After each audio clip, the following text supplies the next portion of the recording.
Hello, everybody. New Life here.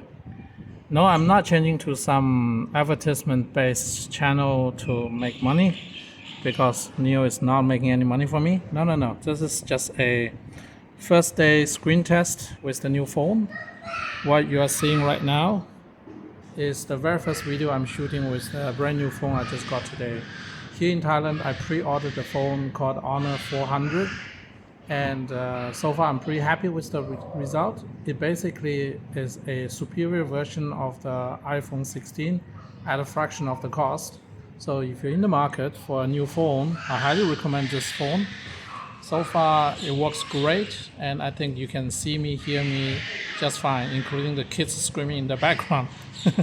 Yeah, so today's video is about the impact of Xiaomi's brand new SUV on the future of everybody, not just NIO, but everybody. Because I think this is a watershed event for Chinese EV, for foreign EV makers, and for everybody else in the smartphone business. I dare to say in the smartphone business, they all have to take notice of the success of Xiaomi's product launches. So let's get to it. From a NIO shareholder's perspective, on the first look, this was very negative because anybody who put in a pre-order for a car like the Xiaomi's two cars when they first launched the SU7, now it's the YU7, when they first launched those cars and the pre-order comes in, that same person you would think wouldn't be buying any other electric cars, right? Because he has only money for one car. Most people think that way. Then you'll be right if it's just a simple product that everybody just buy for self-use. However, have you thought about it? Why suddenly Xiaomi is able to sell 300,000 cars in a matter of minutes? Literally in a matter of minutes. So why is that so? Why is that so? There's a lot of reasons for that, and I'm going to provide you a few reasons, including economic reasons for the buyer. Okay? This is something most people in other countries have no idea about. China has traditionally always had a very strong tendency of overshooting anything that might potentially makes you a buck. For example, brand new iPhone launches, there'll be a lot of people waiting first day at the store buying brand new iPhones, particularly high-end models, not because they are needing those phones, because they want to do a resale, quick flip, basically. The same thing goes also for those cars. If a car is in high demand, then people will flip those cars. In fact, majority of the cars that get pre-ordered, the people who pre-order those cars, the intention is very simple. They want to sell the slot of the pre-order to the next person who actually wants to buy the car. That's all there is. So they don't take a lot of money, yet they can buy this slot and then flip that slot to the actual real buyer, or hoping for the actual real buyer to appear. How many of the 300,000+ buyers really will step up to actually purchase the car is to be seen. Similar situation happened before with Tesla with the Cybertruck. They had millions of pre-orders, but yet when Cybertruck was launching and getting delivered, suddenly majority of the pre-orders don't come through. Because a lot of people pre-ordered just to flip the car, and there was no one in the market actually really buying the car after people realized how bad the car is. I'm not saying the Xiaomi's car is bad, opposite is the case. I personally tested both the SU7 and SU7 Ultra. They are excellent products, and I see nothing wrong with them. And of course, I have not seen the YU7 yet. I'm no longer in China, but I have no doubt it's a great product. However, does it justify 300,000 pre-orders? I personally don't think it's all just for personal consumption.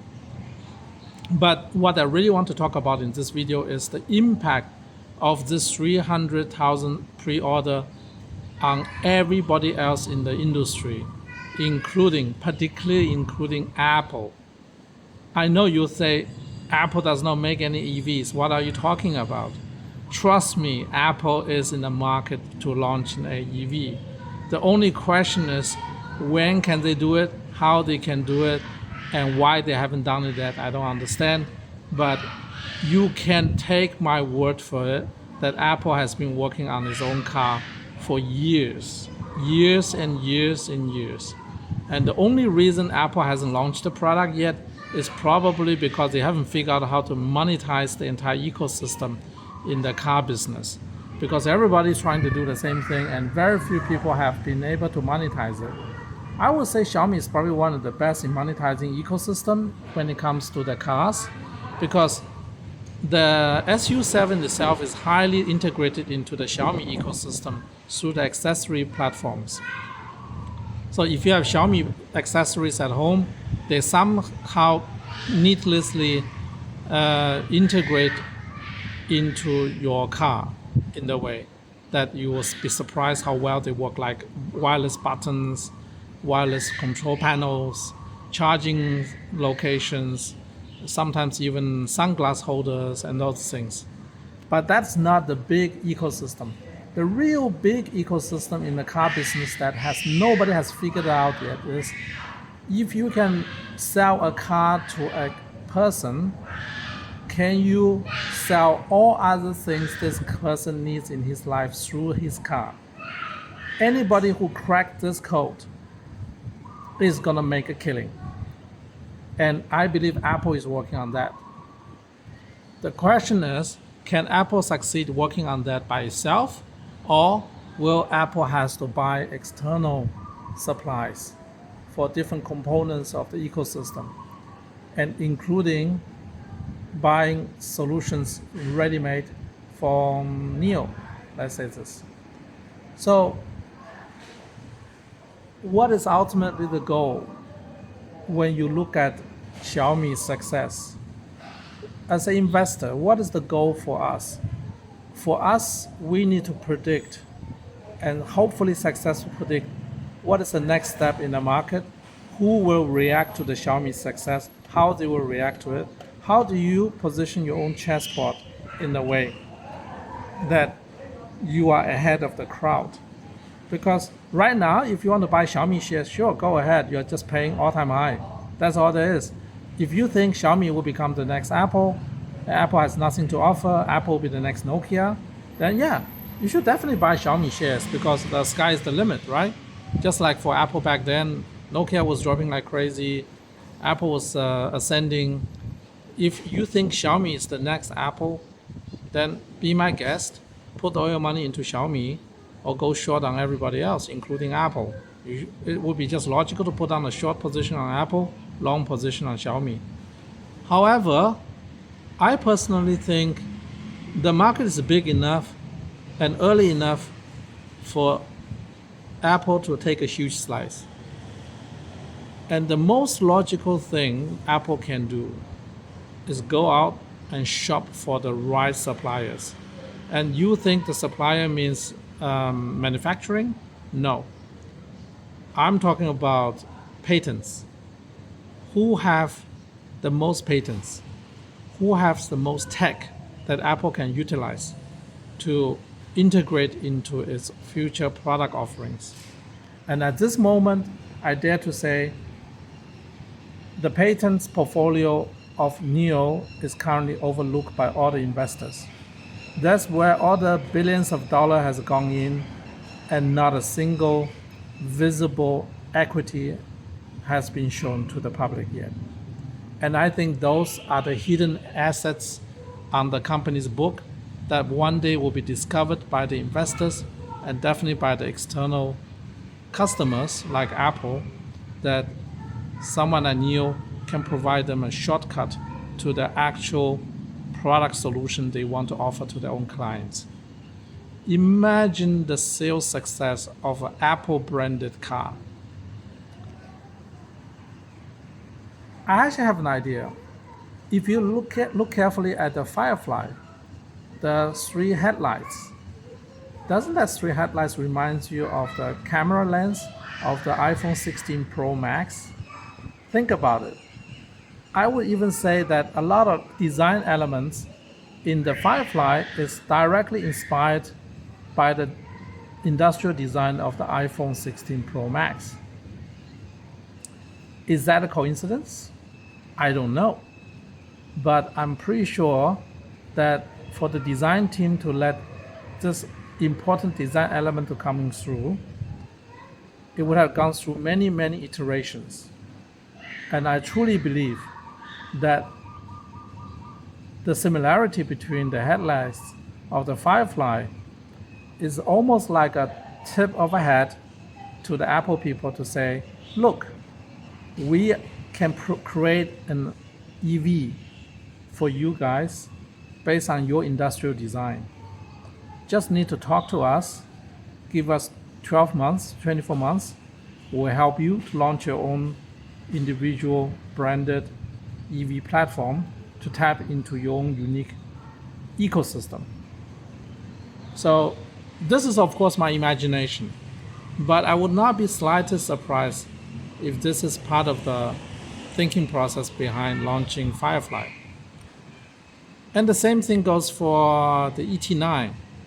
I truly believe ET9 was never meant to make money for the company. Instead, ET9 was a technological showcase for the company to go around the world to the high-end brands to say, hey, Rolls-Royce, don't you want a beautiful car that also rides like on the clouds, like your brand is promising? Look, we can make one for you, customized, and it will save you half of your development costs and 10 years of time. Just come talk to us. We'll create this product within 12 months to 24 months, and we'll take care of everything. You just need to take care of your ecosystem. We take care of everything else for you. That's an example. So I can think through many, many scenarios where NIO comes in, become a ecosystem suppliers to a lot of third-party manufacturers that cannot afford financially or time-wise cannot afford to wait until companies like Xiaomi take over the entirety of the world. I truly believe Xiaomi's product offering is a wake-up call to the rest of the world. Let them know how far ahead the Chinese EV market is. And one last thought. It would not be a huge stretch from my perspective that Xiaomi might make a takeover offer for NIO and absorb NIO into Xiaomi's ecosystem and turn NIO into an integrated software supplier for the entire future Xiaomi universe. They have the market cap to do that. Think about it. It's all about market cap. How much market cap does Apple need to sacrifice to take over NIO? How much market cap does Xiaomi need to sacrifice to take over NIO? Think from their perspective. I really think with what's happened to Xiaomi's sales success, NIO become more attractive than ever before as a takeover target. And if you know anything about the Xiaomi CEO and NIO CEO's relationship, it would not even come to you as a surprise. If you don't know what I'm talking about, Google it. Okay, I hope you like this video. It's shot on my brand new phone. I really hope this is a good quality phone and you can hear me clearly. I have no idea. I'm just winging it as always. Final shot, just a quality control shot. I hope everything's visible. Yep. Okay. Last but not least, why didn't I buy an Apple product? Because the offer by Honor is too good to let go. Yeah. All right. Thanks a lot for watching this video and see you in the next one. Please like and subscribe.